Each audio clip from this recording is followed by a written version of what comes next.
Here's a mixing with Mike tip on mixed signal flow and a three-tier mix system. Now, in my mixing course, I talk really quite a lot about the organization and setup of your mix. And so, organizing your tracks, color coding them, putting the like tracks next to each other, the tracks that belong to with each other next to each other is really important because it helps with the organization and the visual. So as you're working with the song, it's very easy to find things, and you can build a structure that's unique to you. For me, I like to start with my drums and bass at the beginning. I go to guitars, keyboards, and I always put my vocals towards the end. So I have my lead vocals and background vocals last. And also, the way that I organize my tracks is that I also keep my effects ends isolated so that I have the bass and any effects for the bass are on its own unique processor channel or effects return channel. And this is, and I do the same with my drums. As you can see here, my guitars are all in green. It has an effects channel here that's unique to it. Keyboards, the same thing.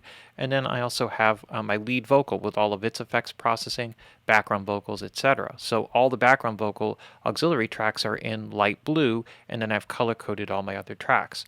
Now, in the three-tier mix system, I organize and bus all of this so that everything shows up in a very simplified, organized way. So I've organized my tracks, but not only do I organize and isolate them, not only do I keep the effects unique to the groupings of instruments, but I also bus them together. So when I work with the three-tier mix system, what I'm talking about is the first tier is being the individual audio tracks and the effects that they feed into. Those are individualized tracks, and I can put unique EQ on the kick drums, compression, etc. And so as I go through my individual tracks, I can apply, for example, here on this guitar track, I can have a guitar amp, emulation, compression, all the other things. So those are my individual processes. And then I feed them off to sends, and on those sends can be delays and reverbs and things that make those particular instruments sound unique. This is all the first stage of processing. The second tier, or the second stage of processing, is in the buses. So what I'm doing is I'm creating stems.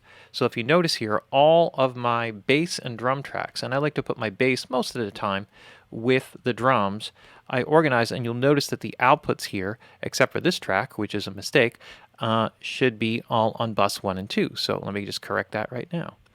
And so now what happens is any effects that are being fed from these individual tracks, including their effects for all the drums and bass, now appear on the first track here as an auxiliary input. And then this feeds out into my stereo mix output. So this is the second tier of processing. So if all of my bass and drums now appear into here, what I can do is I can apply unique compression and equalization if necessary and process the whole grouping of drums together. In the next stage, I have guitars. So if I take all my guitars here, all my guitar tracks with their effects, and I assign them all to bus 3 and 4, then over here they appear as acoustics, right? So these are all acoustic guitars and mandolins and things like that, and I can process them uniquely with their own isolated effects. So the acoustic guitars do not share the effects of the drums.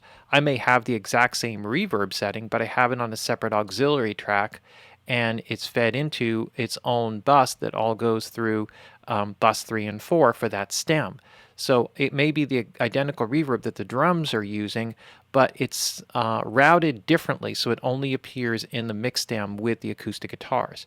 I do the same with the keys, with the keyboards, and with the background, with the lead vocal, and with the background vocals. So in this particular case, I have 5 mix stems, and so each of the groupings of instruments here, like all of the background vocal parts, go into bus 9 and 10 with their effects. Now in this particular case, the lead vocal and the parts here are doubles or harmony parts of the lead vocal, so I've mixed them in. You could decide to do that whatever way that you like.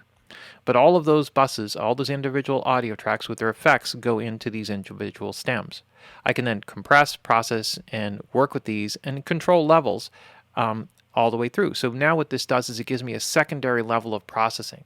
So all of the individual processes I do with the drums, I can go and compress that and make that more focused. And I can do the same with each grouping of instrument. And then all of that feeds into the mix bus, which is the third tier. And if I decide that I want to EQ or compress the mix, the overall mix, then I can do that as well. So I can isolate and work with the individual sounds. I can pull together and make more cohesive and make more solid and image better the groupings of individual instruments, and then I could do so for the whole mix. So this way I can make individual groupings more cohesive, and then I can make the whole mix more cohesive in the third stage. This is also brilliant for doing all of your mix variations, because in the end, whatever type of music that you're doing, you will end up doing instrumental mixes, a cappella mixes, TV tracks, etc. And so now all you need to do if you want to do an instrumental track is just mute the two stems here that have the background vocal and lead vocal. You don't have to go through soloing tracks across the thing. And because the lead vocals are not feeding into the same reverbs that the drum are, I won't get any other bleed of other instruments going in there. And because I can process and compress these individually, I don't have to worry so much about the stereo compression being affected differently because of the different amounts of instruments.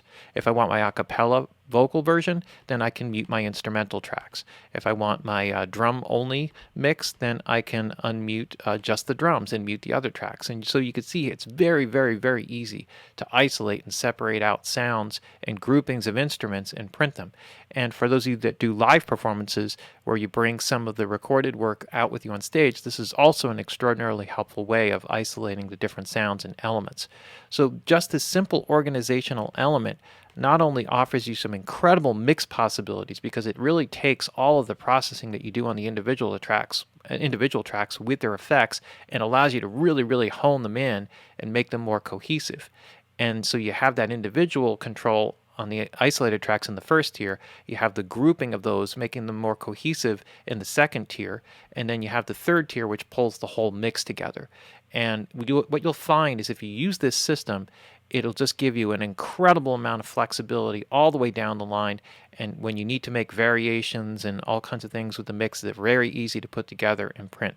And so particularly those of you who do work, if you write songs for films and movies and television shows and things like that, this is an amazing way to do this, because when you feed those things off to the movies, they want stems of the individual mixes. They want stereo mix of drums. They want stereo mix of music and the vocals isolated with their own effects, because they may not use the whole song. They may only use individual elements for particular parts of the song. In other words, they may only use the drums or the rhythm section for a particular chase scene in a song, and they may just have isolated a cappella vocals of your song for maybe a love scene that's in a different part of the movie where it's mellower.